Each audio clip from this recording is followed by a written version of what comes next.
Hello mga Mima! Ayan, isang magpalang araw po sa ating ay, tanghali na lang pala. Hello mga Mima! Ayan, isang magandang tanghali po sa ating lahat. Sa video ito mga Mima ay magninilaga ako nitong bangus mga Mima. Tapos meron tayo ditong kakarampot na talbos ng kamuting kahoy. Tapos itong siling haba. Tinanggalan pala siya mga Minang buto kasi sobrang maanghang. Ayan. Tapos meron ako ditong sitaw, tapos ito dahon ng sibuyas, tapos meron tayo ditong ano nga to, kamates, meron din tayong sibuyas. Ayan mga Mima. Tapos meron tayong asin, yung sinigang mga Mima, andun pa, pinautang ko pa yung kapatid ko talaga. Ayan, ilalagay ko na muna itong ating isda. Pang sinauna to mga Mima, pang sinaunang luto. Ayan, ilagay ko lang to, isa-isay natin. Ayan, bilisan natin. Kasi mga Mi, humahaba yung video natin. Ayan. Tapos, isusunod ilalagay natin itong kamatis. Diba? Tapos, itong ating sibuyas. Ayan, siya nga pala mga Mima. Shout out sa mga palingkero at palingkera natin dyan ha. Sa bayan ng Quezon. Ayan, maraming salamat. Ayan, ito na yung ating magic sarap. Salamat. Ayan. Tapos, lagyan na natin ng asin.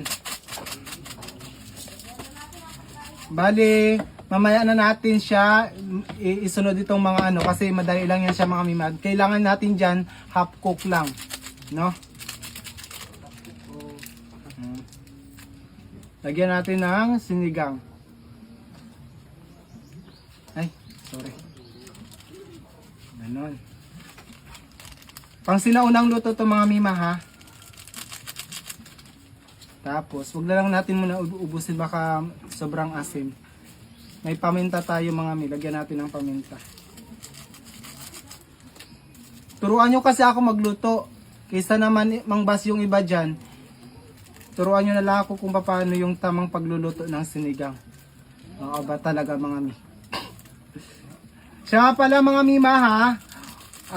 Yung mga nagpapapromote sa akin, wag nyo na akong i-message. Mag-comment na lang po kayo doon. Doon ako kukuha ng mga taong ipopromote natin. Ayan. Lagyan natin ng tubig.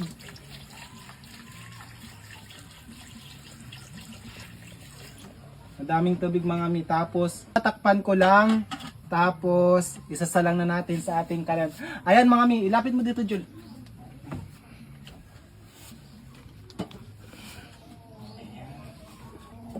Ayan mga Mima, kung napapansin nyo yung ating kalan ay okay na po. Nakapagawa na tayo ng ating kalan. Ayan, medyo matagalan lang kasi mga Mi.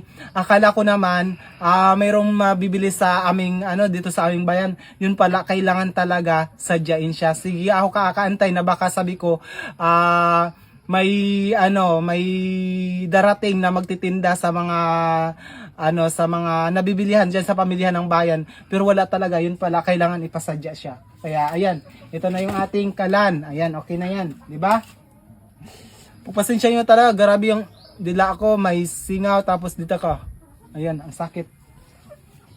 Kaso nga lang yung apoy namin mahina kasi yung ating kahoy is kulang. So kailangan nating dagdagan.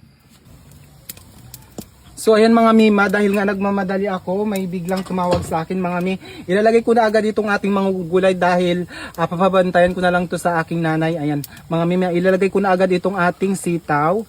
Ayan, sabay-sabayin ko na lahat kasi kailangan, importante yun. Ayan, yung ating sili at saka itong ating dahon ng kamote. Tapos itong dahon ng sibuyas. Pagsabay-sabayin ko na yan lahat dyan mga Mima. Ayan. Pareho lang din naman yan pag naluto. Ganon din naman ang lasa, di ba? Paalala ko lang mga Mima ha, ito pang sinaunang luto talaga mga Mima, kaya wag nyong sabihin na perfect talaga. Ayan. Kunti lang yung ating sabaw para mas malasahan natin yung ating isda at gulay.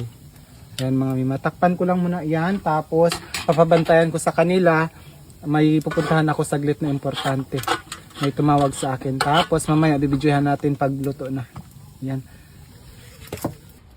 So ayun mga mima, balikan natin yung ating niluluto. Kasi mga mima, ayan binawasan na nila ng apoy kasi lutong-luto na nga to. Ang sabi ko sa kanila, wag nilang hanguin sa apoy hanggat hindi ako darating tayo. Tikman natin dito ating niluluto. Ilapit mo dito, Jules, sa kanila. Ayan, ito na lutong-luto na. Yung ating gulay, aroy, latang-lata talaga mga mi.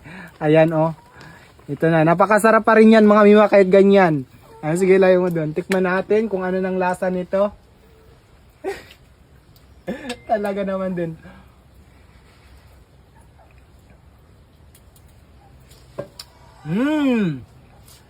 Ang sarap. Tapos medyo maano siya. Medyo maasim-asim tapos maanghang. Ang sarap talaga. Sinigang na bangus. Ayan mga mima, maraming salamat po. Nagmamadali talaga ako kasi muntik na kaming abutin ng ulan sa daan. Ayan, pagpasensya nyo na mga mima ha, yung aking video ngayon, ayan, maraming salamat pa rin sa mga nanood, ayan, sa mga magko-comment, sa mga magpapalo sa akin, maraming salamat po sa inyong lahat. Ingat po tayo palagi, kakain na po kami, ayan, ingat po tayo palagi and God bless us all, bye bye.